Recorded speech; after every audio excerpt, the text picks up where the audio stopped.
It has now been revealed in a New York Times article that members of the Trump administration, the United States government, met with what you call rebel generals inside of Venezuela, people who are essentially traitors, and that they had plotted to carry out a coup against Nicolas Maduro.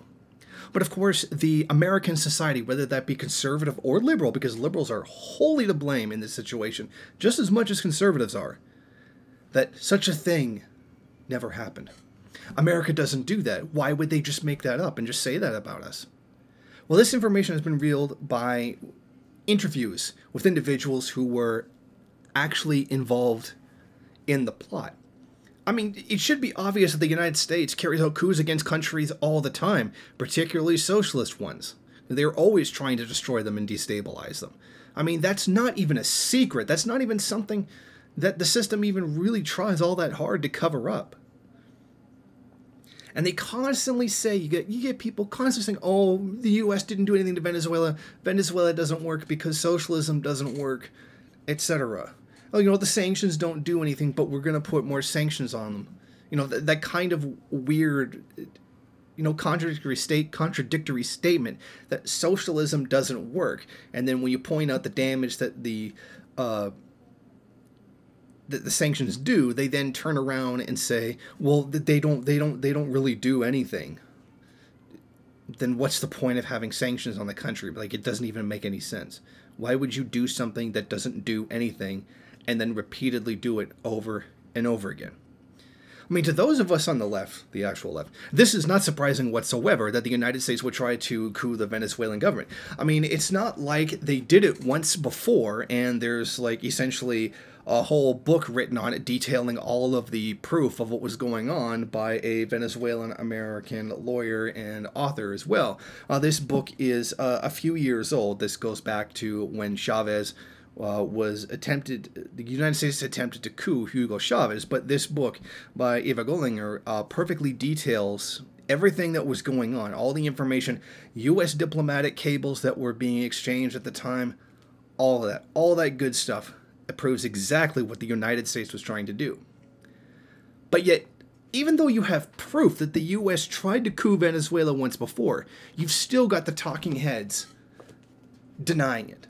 Oh, I mean, of the ones that are even bothering to mention what's going on. I mean, most of the mainstream media really isn't saying anything. I mean, the New York Times is, because it was their scoop, so, you know, they have to push it in order to make money. But the rest of the media is just kind of pretending that it doesn't exist. Or maybe it'll get a token 15 or 20-second mention on some kind of news headline update. But this is very real. And this is a thing that has been going on. If Venezuela was just so incompetent and socialism doesn't work and nobody likes it, then why would it be necessary to carry out a coup against it? But then again, we would be applying logic to people who support imperialism, and that tends not to really work out in their favor very well. The fact is, Venezuela is something the United States has wanted back under its thumb since the election of Hugo Chavez. And we're seeing it again. We're seeing the United States directly and maliciously interfere with the democratic process of another country, not allowing them to carry out their own self-determination, to decide their own future. I mean, if this was really about democracy, they wouldn't be so buddy-buddy with Saudi Arabia now, would they? They wouldn't be so buddy-buddy with a lot of dictatorships around the world. But this is the reality that we find ourselves in today. For the longest time, there were people denying that there was ever going to be a coup attempt in Venezuela, and then when they found those drones with the C4 explosive on them, oh, they just faked it. Oh, they just faked it themselves. It was a false flag going pure old Alex Jones style. But here we are, with the New York Times essentially admitting that there's a plotting coup attempt against Venezuela. And it's about time people finally acknowledge that. Thank you for watching. If you like this program, then please head over to my Patreon page and set up a monthly donation. It's your donations that keep this program running. Also, if you would like, please rate, comment, subscribe, and share in various social media.